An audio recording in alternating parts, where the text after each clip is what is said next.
Women had no right to property prior to Constitution. Their rights to property were very, very limited. We are still governed by our personal laws. There have been a lot of reforms that have happened in the Hindu laws. That the other laws still need to be reformed at a much greater scale, and we need to have these uniform laws for which are otherwise they should all be made gender neutral. Even if we want to as a country keep personal laws, so all people of that religion, then it should not be gender specific. Everyone has the same law. That is what is going to pinch. Anyways, that is how things are. But now, just to, of course, I've given you this, but I have to link it to the legal aid. So 1987 was when the Legal Services Authorities Act was formulated. You are aware of the Constitution, the directive principles mandated. It's that the state must ensure and provide free legal aid to all citizens. But that came to be implemented in 1987 when this law was brought in. Now, this law is very interesting.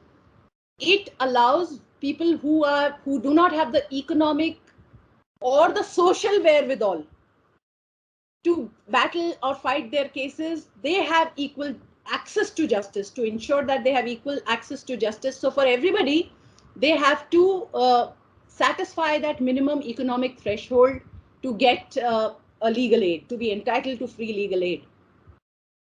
But for women, irrespective of her economic capacity, she is entitled to free legal aid for protection of all her rights. And let me tell you, legal aid has been a moment that has given so much of impetus to the female jurisprudence, the feminist jurisprudence, because just yesterday we had this function at Vigyan Bhavan, inaugurated by the Honorable President. NALSA, which is the National Legal Services Authority, the chairman, executing chairman, is the second senior most judge of the Supreme Court. Patron in chief is the Chief Justice of India always. And then every high court has a state legal services authority. Again, I mean, you have a legal aid clinic, so you know how it works. It is mandated by Bar Council of India for law colleges to have. But let me tell you, in my experience, I have not seen too many law colleges having a alive and vibrant legal aid clinic. So it's good to see that your college has a thriving legal aid clinic. It is important for us to realize that we have a responsibility to the community that we are in, and that community, whatever, and law students play a very important role, because there are a lot of lawyers who are pro bono volunteering for that legal work. But the problem is, yesterday, the data that was given by Justice Lalit, who's the executive chairman of NALSA in that function, he said, out of all the litigation that happens in the country, only 1% comes through legal aid. That is abysmal figure.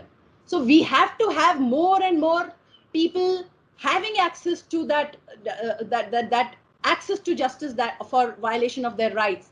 And that is where law students can come in. Outreach programs, becoming that link, becoming that bridge between the people who need legal aid and the lawyers and the legal community. You have reached to lawyers in all courts. You can reach out through your institutes, through personally, but those people who need the access to justice the most, so they don't have, so that link is missing.